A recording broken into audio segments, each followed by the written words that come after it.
অথবা 7.6 আর এখানে আমরা এই যে একটা ম্যাগাজিন উদ্ধার করেছি কিছুটা জং ধরা আমাদের পুলিশের যে অস্ত্রগুলো সেটা হওয়ার সম্ভাবনা কিছুটা থাকলে। যশোরে ইলেকট্রনিক্স দোকানে মিলল বিদেশি পিস্তল, সাথে ছিল ম্যাগাজিন ও 1 রাউন্ড গুলিও। অস্ত্র ব্যবহার করে অপরাধমূলক কর্মকাণ্ডের প্রস্তুতি চলছিল। তবে ডিবি পুলিশের তৎপরতায় ভেস্তে গেছে সকল পরিকল্পনা। আটক হয়েছেন দোকান মালিক নিজেই। আটক আলী হোসেন যশোর শহরের বাসিন্দা।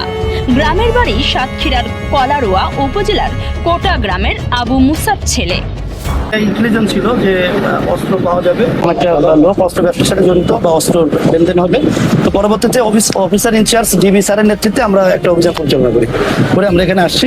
স্যারই মূলত কথা বলবে। স্যার, গোপন সংবাদের ভিত্তিতে আমরা জানতে পারি যে সন্ধানী সুপার মার্কেটে একটা অস্ত্র, ওখানে অবৈধ অস্ত্র কেনা বেচা হবে, এরকম একটা তথ্যের ভিত্তিতে আমরা আসি।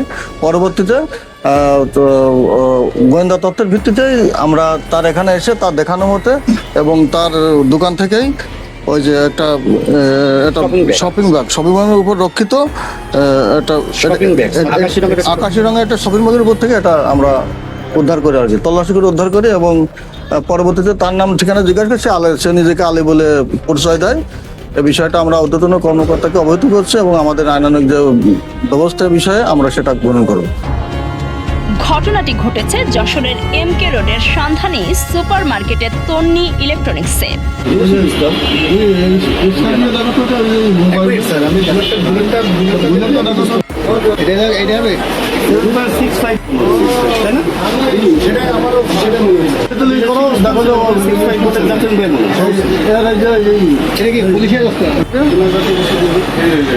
আচ্ছা, ওই যে ভদ্রলোক ছিলেন উনি কই?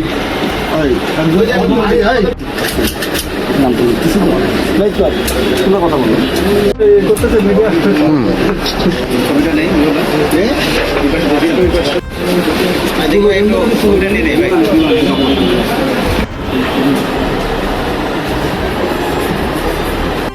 বলো ডিবির তথ্যে উঠে এসেছে এর আগেও অস্ত্রসহ আটক হয়েছিলেন তিনি। ডিবি পুলিশের ওসি সুজন কুমার মণ্ডল জানান, বিষয়টি নিয়ে তারা তদন্ত শুরু করেছেন। ওই অস্ত্র কোথা থেকে এসেছে এবং কি পরিকল্পনা ছিল, তার সাথে কে কে জড়িত ছিল সেসব বিষয় সামনে রেখে অনুসন্ধান চলছে।